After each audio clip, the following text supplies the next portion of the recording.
আসসালামু আলাইকুম, welcome back to my channel cooking today 24। আজকে রেসিপিতে থাকছে ফ্রাইড রাইস।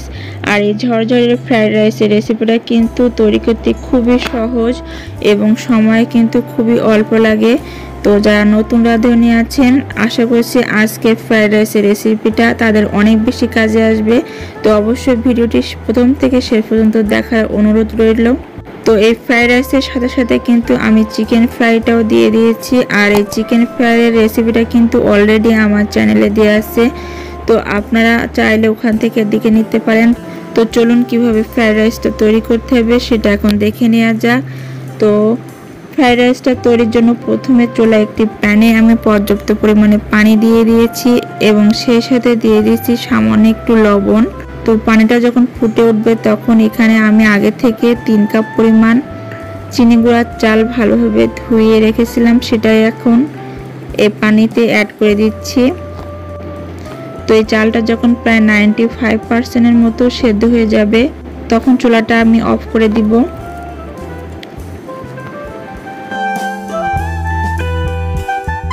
তো চালটা কিন্তু আমার প্রায় 95% মতো হয়ে গেছে। এখন এই চালটাকে আমি পানি থেকে উঠিয়ে একটা স্ট্যান্ডে রেখে পানিটা সম্পূর্ণভাবে ঝরিয়ে নিব। এখন এই ফ্রাই প্যানের ভিতরে আমি পরবর্তী কাজগুলো করে নিব। তো এখানে সামান্য কিছুটা তেল দিয়ে দিয়েছি এবং একটি বাটিতে 2টা ডিম ভেঙে নিয়ে তাতে সামান্য একটু লবণ দিয়ে এই ডিম 2টাকে ভালোভাবে ফেটিয়ে নিচ্ছি।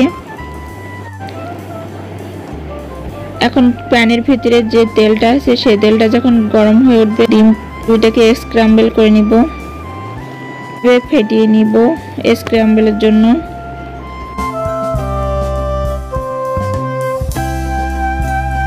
তো এভাবে নাড়তে নাড়তে যখন ডিমটা ভালোভাবে ভেজে যাবে তখন ডিমটাকে ভালোভাবে তেল থেকে উঠিয়ে একটা প্লেটে রেখে দিব।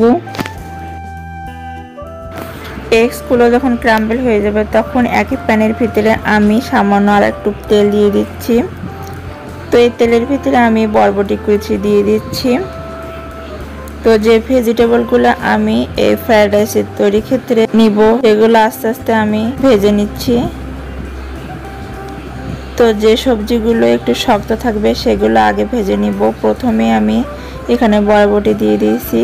তো বরবটিগুলো আমি 1 থেকে 2 মিনিট ভেজে নেওয়ার পরে এখানে আমি গাজর কুচি দিয়ে দিচ্ছি।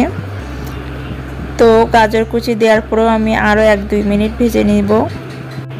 তো গাজর এবং বরবটি ভেজে নেওয়ার পরে এখানে 5 থেকে 6টার মতো কাঁচা মরিচ অ্যাড করে দিব এবং সেই সাথে দিয়ে দিচ্ছি 2 টেবিল চামচের মতো রসুন কুচি এবং তার সাথে দিয়ে দিচ্ছি 1/2 কাপের মতো ক্যাপসিকাম। তো এইগুলোকেও ভালোভাবে একটু নেড়ে নেওয়ার পরে এখানে সামান্য একটু লবণ অ্যাড করে দিয়ে দিচ্ছি। তো এখন সমস্ত সবজিগুলোকে ভালোভাবে একটু ফ্রাই করে নিব। তো এই পর্যায়ে কিন্তু চুলার আঁচটা আমার মিডিয়াম টু লো পর্যায়ে আছে। তো হাই ফ্লেমে কিন্তু এই সবজিগুলো ভাজা যাবে না, এতে করে কিন্তু ড্রাই হয়ে যাবে অনেক বেশি। তো প্রায় 8 থেকে 10 মিনিটের মতো নেড়ে নেওয়ার পরে এখানে আমি পেঁয়াজ কুচি দিয়ে দিচ্ছি প্রায় 1/2 কাপের মতো।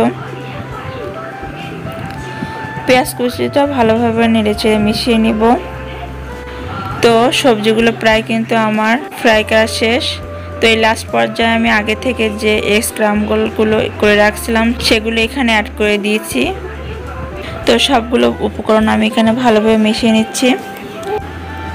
তো ভালোভাবে মিশানো হয়ে গেলে আমি আগে থেকে যে চালটা সেদ্ধ করে রাখছিলাম তো চালগুলোকে এখানে আমি এই সবজির সাথে অ্যাড করে দিব। সমস্ত রাইসগুলো এখানে অ্যাড করে নেওয়া হয়ে গেলে আমি গুলো একসাথে একটু মিক্সড করে নিচ্ছি। গুলো যখন ভালোভাবে মিক্সড করা হয়ে যাবে তখন এখানে আমি প্রায় 2 চা চামচের মতো সয়া সস অ্যাড করে দিচ্ছি এবং সেই সাথে আরও দিয়ে দিচ্ছি টেস্টিং সল্ট এবং সেই সাথে দিয়ে দিচ্ছি 2 টেবিল চামচের মতো টমেটো সস এবং এগুলো দেওয়ার পরে সবগুলোকে আলতোভাবে একটু মিক্সড করে নিব। তো আমার ফ্রাইড রাইসটা কিন্তু প্রায় হয়ে এসেছে।